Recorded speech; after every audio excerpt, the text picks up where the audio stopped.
Good afternoon. So you get stuck with me after a big Indian lunch to wake you up. I'm your jolt of caffeine for this afternoon. So thank you so much for having me here today. Really, really appreciate it. And excited to talk to you about moonshot thinking. I'm from an organization called XPrize, and hopefully in our next little session I'll get to explain a little bit about who we are and what we do. But I want to start today by saying that I believe that we live in exceptional times. I want you to think about this for a second. About 100 years ago, you had to actually be somebody big. You had to be royalty. You had to be the governor of a province. You had to really be someone really influential to change the world, to do something that could impact the lives of millions of people, right? But that's not the case anymore. How many of you believe that that is still true? Today, you and I, people like us, can truly, truly make a difference. And why is that? What has really changed? Well, it's the power of technology, and it's the power of information. We're all walking around with these supercomputers tucked in our pockets, tucked in our purses, that empower us to really have access to the world's information. And this is just half the world we're talking about.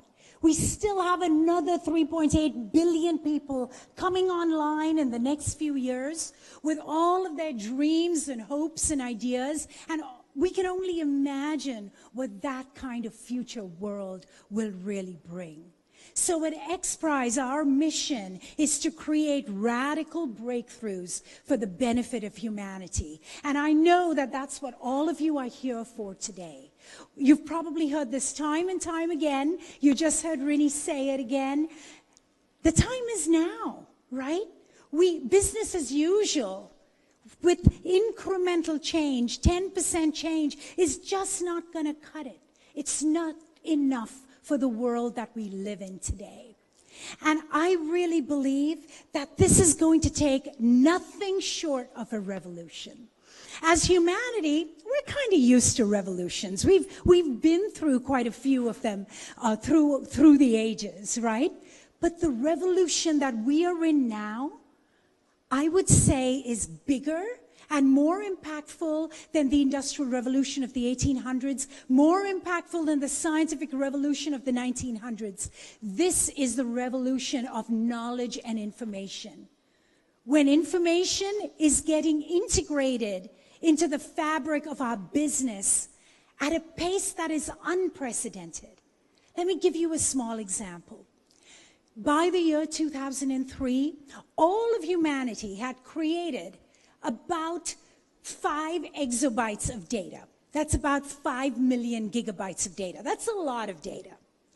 Do you know that in the year 2010, we created the same amount of data in, can you imagine?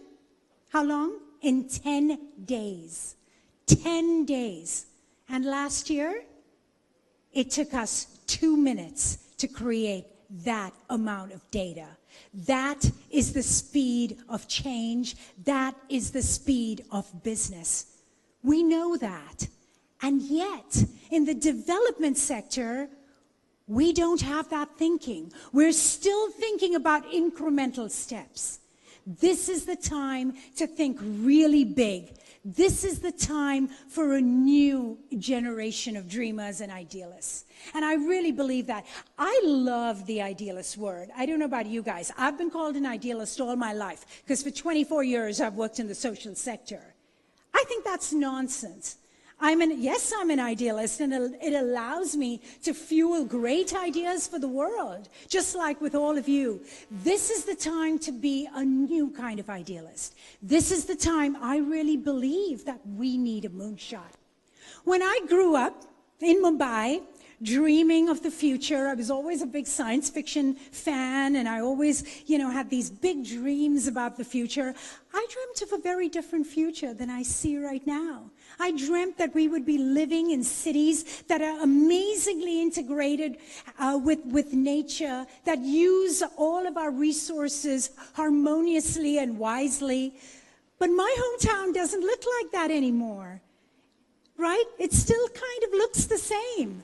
Over 50% of the population, by some accounts 70%, still living in informal housing. The dichotomy is palpable, it's apparent. And what about industry? I dreamt industry of the future would also look extremely different. Again, not quite the same. And what about food? We all know we've got to not just feed, but nourish 9.6 billion people by the year 2050. How are we going to do that? Well, there's only one way we know how, and that is we need another 40% of land under agriculture and irrigation. There is only one place we're getting that 40%, by the way, and that's our rainforests. And yet we know our Earth and our human species can't survive if that actually happens. And what about our beautiful oceans that give us so much peace and joy? Well, we've kind of changed the game there too, right? And climate change. I live in the US now. My government doesn't believe right now that this is real. But for whatever reason, whether you believe it's humans who've created it or not, or it's our Earth going through its cycle, it is real, and we're all facing the impact of that wherever we are. But I really believe that this kind of change is in our hands. We can turn the tide on this. And I don't say this, again, idealistically or naively. I've been doing this work in 25 countries for the last 24 years. I believe we are the people we've been waiting for. And the time is here, and the time is now. This is the time to take a real moonshot. You guys have heard of the term moonshot? Yeah? Familiar? You got to give me something back here, guys. Nod if you have. Yeah? All right, good. So this is the time for audacity. This is the time for big, big risks. This is the time for us to really stretch ourselves, think really big, put ourselves way out there. So I want to spend the next 10 minutes that I have with you to tell you about what I've learned about taking moonshots. At XPrize, we design and take moonshots every day. We opened up the private space flight industry about 10 years ago with our first and sorry $10 million XPrize. We continue to do a lot of work in deep ocean exploration. We do a lot of work in carbon capture, climate change, big, big moonshots. And here's how we do it. I'm going to give you 5 steps today that I don't care who you are. You may be an entrepreneur from a startup. You could be the leader of a team at big business. You could be within a team at an NGO. It doesn't matter. These 5 steps work. And let me tell you how they work. So here's the first one. The first one is the more complicated one because it's all about mindset. We've got to shift our thinking from local and linear to global and exponential. What does that really mean? Well, think about it. Our bodies, the body you're carrying around today, the last upgrade that we had, evolutionary upgrade to our brains, to our bodies, was 50,000 years ago. We haven't had a systems upgrade in 50,000 years. We're a little overdue. However, the world we live in isn't the world that our ancestors, when they left the Rift Valley in Ethiopia, this is a picture of the Rift Valley. I worked there for many years. When we stepped out of the Rift Valley and populated our planet, we're not the same. And yet, biologically, we absolutely are. Our brains are still programmed to think that a straight line is a stick and a curly line is a snake. But that's not the time we live in anymore, correct? But let me tell you about what exponential feels like, first of all. So let me describe this. If I take, everybody knows the term exponential, a constant doubling of things, yeah? So the word exponential basically is, regards, if I take multiple steps, so let me just describe it in steps. So if I take steps to walk across the stage, 2, 1, 2, 3, 4, etc., okay? And one step is 1 meter. When I talk about exponential thinking, and the word exponential, I mean a doubling. So 1, 2, 4, 8, 16, etc. Does that make sense? Okay? So tell me, if I take 30 linear steps right now, where would I be? I'd be about in the middle of the hall. Do you know where I'd be if I took about 30 exponential steps? Shout it out. Any ideas? India Gate? Yeah. Mumbai?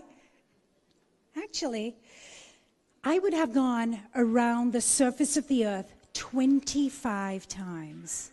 That is the power of exponentials, and that is the power of exponential thinking. We need to shift our mindset from thinking very local and linear, what we are programmed to do biologically, to thinking global and exponential. Because we live in an age of quantum entanglements.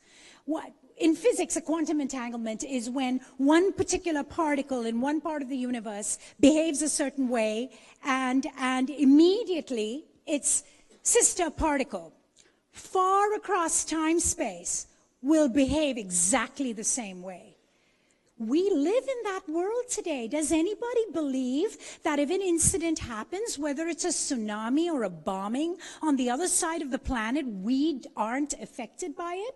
We all are. We are intricately entangled today with one another. And so we have to adopt a mindset of abundance. What is a mindset of abundance, real quickly? A mindset of abundance is when you look at problems, grand challenges, wicked problems as we call them, as opportunities and not problems. Opportunities for change, sure. Opportunities for business, yes. Opportunities to make $1 billion, why not? They're opportunities. We need to shift our mindset to adopt this kind of thinking. The second thing, in order to take a moonshot, that we must do is we need to harness the power of exponential technologies.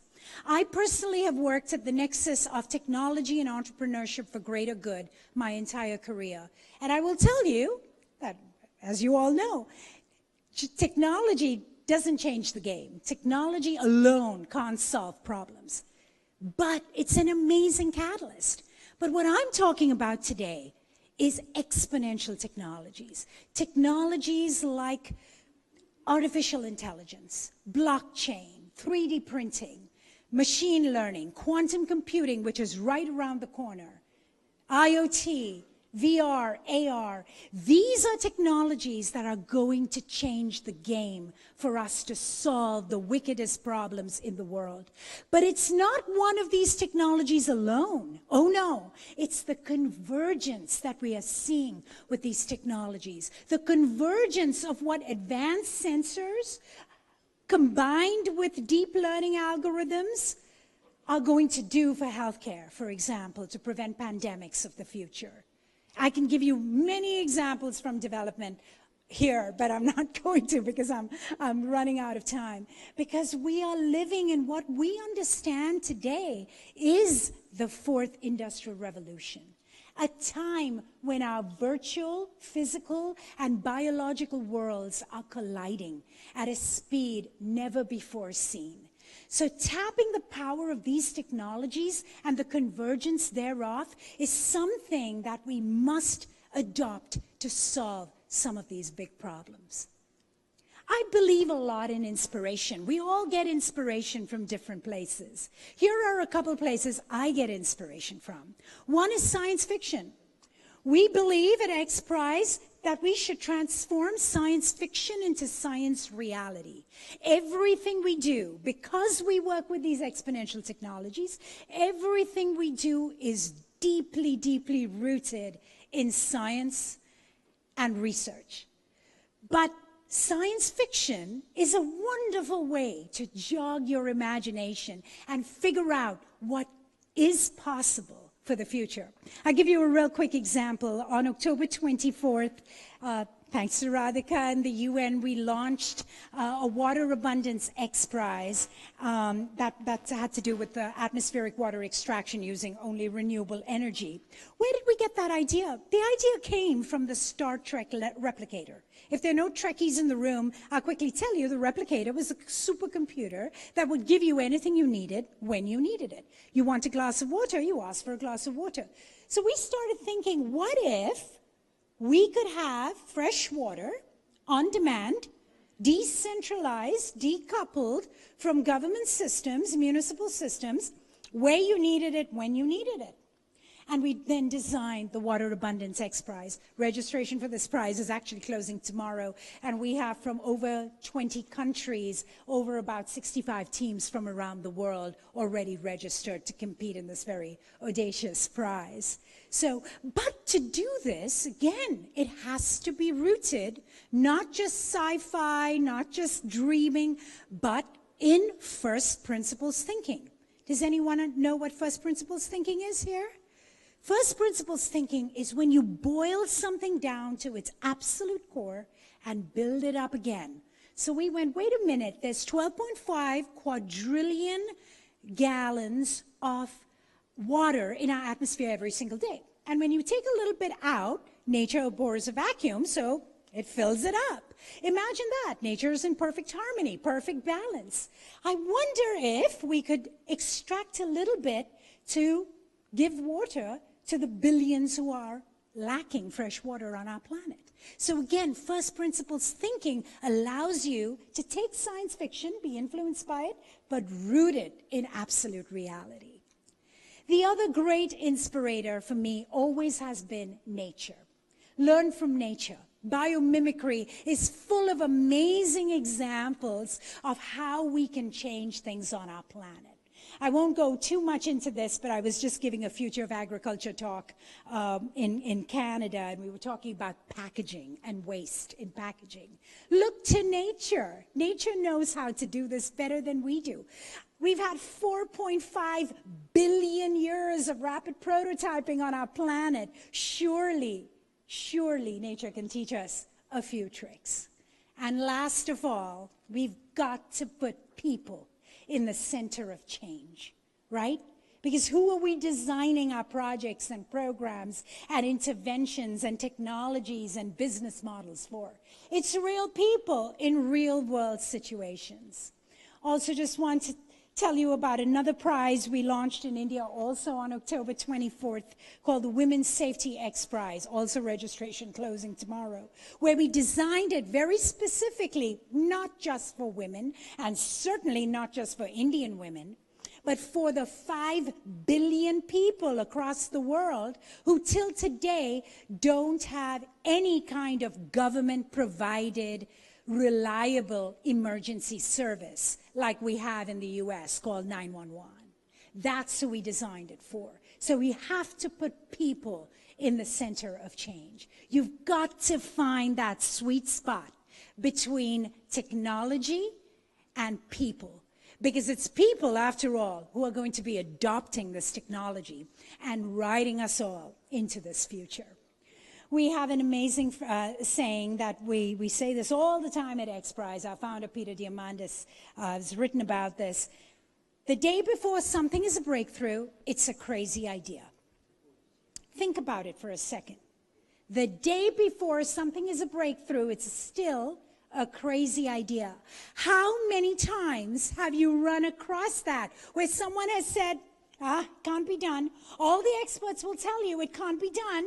Everybody will shoot it down because it's a stupid, crazy idea. We love crazy ideas. You should embrace and love crazy ideas, because this is what happens. And then suddenly the impossible becomes possible. Life goes on. Things get changed. The world is no longer the same, right? And it's time to pick up and try yet another crazy idea. So I just leave you with this last thought. Think about, what is your crazy idea? What is your moonshot? Thank you very much for your time.